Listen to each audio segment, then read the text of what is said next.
two pretty good friends that about every other year we manage to blend our schedules and take a little trip together every other year, I should say. And I always like to say it's quite the experience traveling with them because they can't be any more different.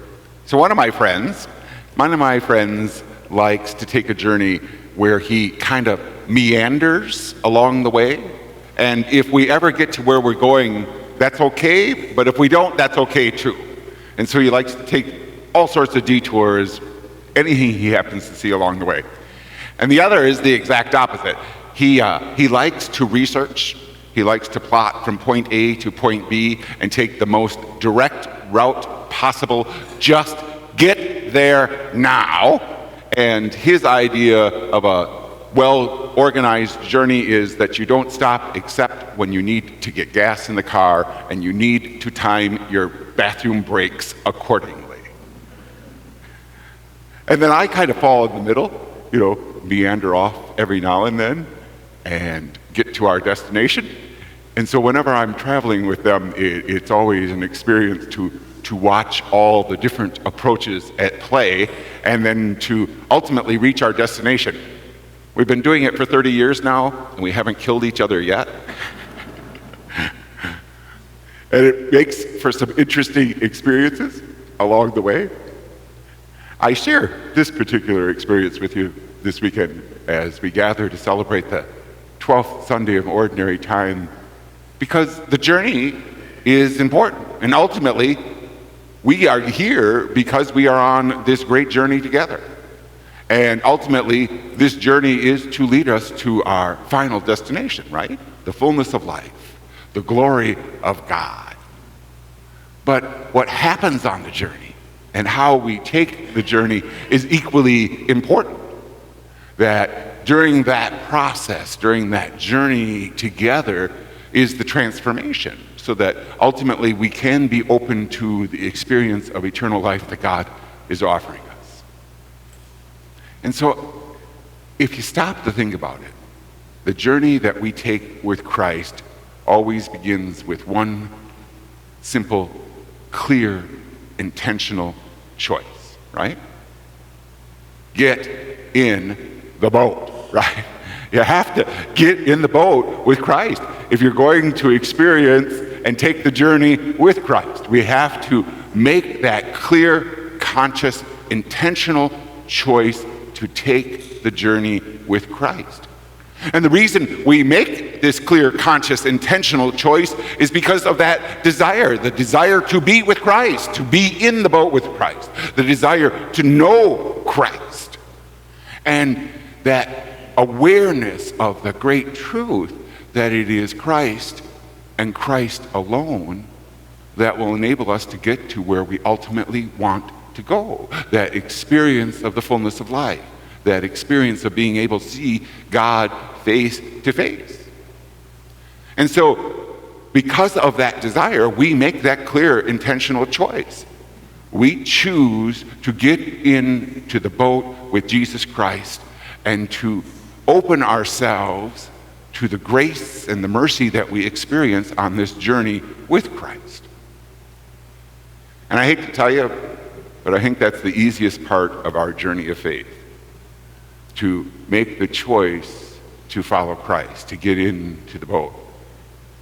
And the next part of our journey is perhaps the most challenging, and I like to say, at least for me, I think it's a lifelong challenge, a lifelong transformation process. Because we get in the boat and then we come to quickly realize we're not in control of the boat, right? It's about where Christ needs us to go. It's about where Christ is leading us. And in order for that to happen, in order to be in the boat, in order to journey with Christ, we have to surrender then to the will of God. We have to be willing to go where Christ leads. And we have to be open to the plan that God has for us if we're going to take this journey with Christ. And the problem is, at least in our world, we equate the word surrender with defeat. We equate the word surrender in faith with loss. But here's the reality. The ability to surrender our lives to Christ, the ability to place our life in the hands of God, is really about victory, right? It is about, through the redeeming grace of God, we experience the victory of not being imprisoned by sin and darkness anymore. We experience the victory of that redeeming grace that brings us to new life. We experience the victory of no longer being held captive by the fear and the darkness that seeks to imprison us and hold us and keep us from the life that we're meant to have and the life that God created to have. Surrender is all about the victory of true freedom. To truly live in the freedom of who we are as children of God and experience the fullness of life in a way that is not possible without that redeeming grace that we experience through being with Christ. Surrender is about victory. The victory we experience through the love of God poured down upon us through the cross. And then ultimately what this journey leads us to is this incredible experience of peace, right? It ultimately leads us to experience here and now this incredible experience of peace. A great emperor once said, there's an old story that says this great emperor once released this announcement throughout the lands that he asked all the artists in the land to come together, and he was looking for the perfect depiction of peace, right? The perfect depiction of peace. And so many different entries. Some built statues, some sang songs, some painted pictures. And the one that he chose was this picture, this painting of a hurricane, right? Painting of this wild, raging hurricane. And in the eye of the hurricane, right, is the calm. And in the eye of this hurricane was a tree. And sitting in the tree was a small bird in perfect peace. And that is the reality of our own journey of faith in this world. We're human beings. The world is messy. Life is messy. The hurricane constantly rages around us, seeking to draw us in, seeking to wash us overboard, seeking to take us away from that peace that Christ and Christ alone provides. It is in staying in the boat, right? It is being with Christ. It is in that unity that we discover this intense peace.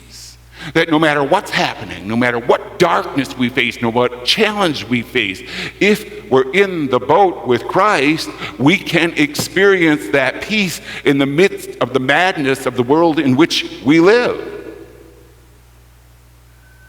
And we think to ourselves sometimes when it becomes overwhelming and the waves seek to wash us out of the boat, that we wonder why we're floundering and why it's so difficult. And my question is, did you wake up Christ?